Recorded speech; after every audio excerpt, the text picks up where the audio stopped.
Hey guys, Amy, Move Athletics. Oh, Doc Raj here. Wait, we both should both. You didn't warn me on that one. We're going to talk about the mechanical stressors of your spine, right? Specifically the low back today. And we want to talk about the mechanical stressors are the things that, I don't know why I'm saying this 4 times, that cause your back to hurt, right? And if you go through a course of care and you aren't educated on these things, then you have no idea really how to take care of yourself. Like exercises are going to fix you, but having a good understanding of what fills your bucket will, right? So the first thing is the loading, right? So load, we define that as percentage of your body weight on your spine, right? That doesn't have to be external loading. When you're standing, you're at 100% load.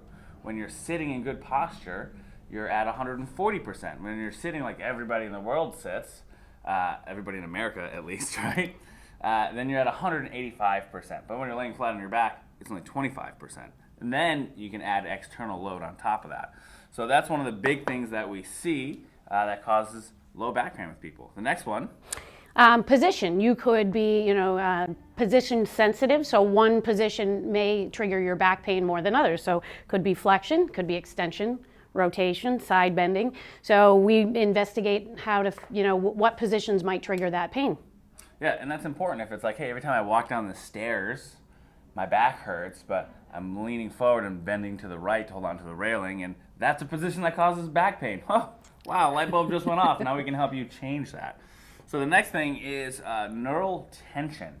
If you're sensitive to having your nerves stretched, that can be a problem, right? So if you sit in any kind of L-shaped position, that will stretch your nerve, right? If you're driving, right, well, think of it this way. Think about a string going from my head all the way down to my feet. I know you can't see my feet right now. If I were to bend forward and I'm standing on that string, it's going to get really tight across the back, right? If I bring my head up, there'll be some slack on that. If I pull my toes up, it'll get tighter. If I point my toes away, my whole foot away, there'll be less tension on it, right? So it might be any of those positions where you start to look like an L, where your feet are out. Maybe you're sitting on the ottoman at night watching TV with your feet up. Maybe you're sitting up reading in bed, or you're driving and you're a little bit too far away from the steering wheel.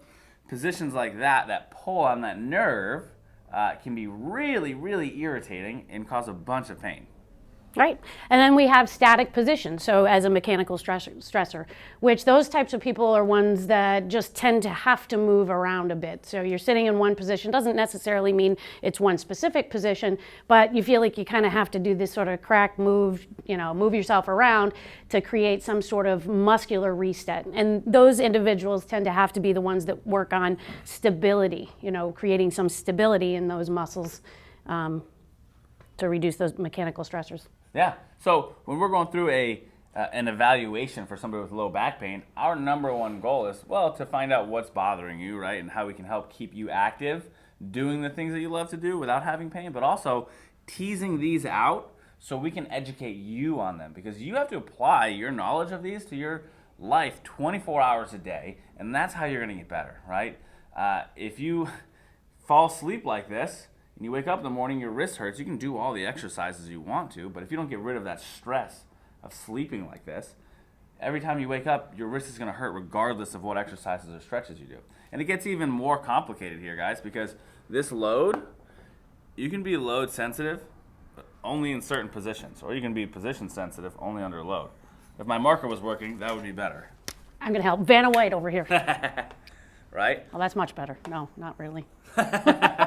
And then we can be, see if it works now, position sensitive. It still doesn't work. See, all right, I got to take over here. Position sensitive. That's why we tag team.